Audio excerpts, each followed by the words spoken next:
Goenka, who's the Deputy MD of Ceat, joins us online to put things into perspective as there are news reports coming in of a rubber plantation likely to see a bumper crop this time, which would increase supplies and thereby bring down costs. Anant, could you confirm this piece of news? What is it that you're hearing? There are concerns, of course, that there would be a bumper crop coming in from Indonesia to the Ivory Coast, and they may see this bumper crop leading to a glut-like situation. What are you hearing? Well, certainly the weather this year has been better than last year. I would not have any details with respect to how the crop is doing, but I'm sure that the supplies this year are certainly better. Whether there will be a glut or not is a difficult statement to make, but supplies are certainly better. And one more area to look at from the demand side, I would certainly say, is China. So demand from China is a big mover of rubber prices. And with Chinese New Year coming in, we need to keep an eye out on how that demand moves. So we expect demand from China to be slightly lower than expected, which might result in some reduction in prices in rubber. Also, rubber prices have corrected themselves a fair amount, particularly internationally over the past 6 to 7 months, where they had reached an equivalent of about 250, 260 rupees per kg, and now they've come down to about 170, 175 rupees per kg, equivalent to Indian prices. So what is the expectation, especially on prices? I mean, do you see that if indeed there is excess supply, prices could fall sharply?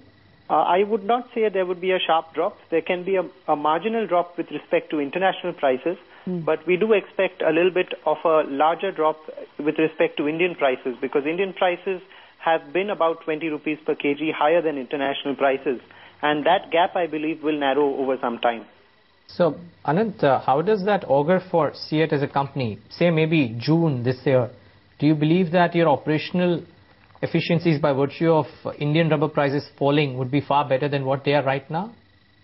Yeah, I would say that with respect to the next 3 to 4 months, we expect our performance to be slightly better because of rubber.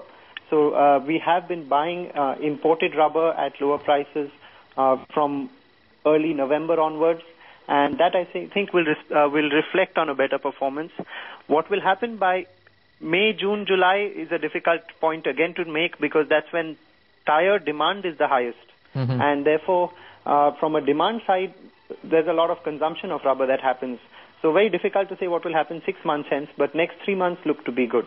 And finally, before we wrap up, Anant, how do you see volumes shaping up over the next 12 months? I'm talking about the calendar year, because there have been numerous forecasts that have been made about maybe a 2 to 3% dip in how vehicle sales might happen.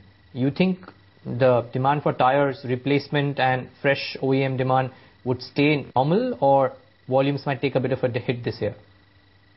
With respect to the overall tire industry, I believe that yes, volumes, the pace of growth will certainly slow down. So we are seeing some slowdown in the replacement market and larger slowdown in the OEM market.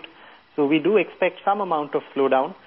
With respect to Ceat's position in particular, we've set up a new plant at Halol, which really we are adding capacities in areas where our presence has been pretty low, which is the passenger car radial segment and truck bus radial segment.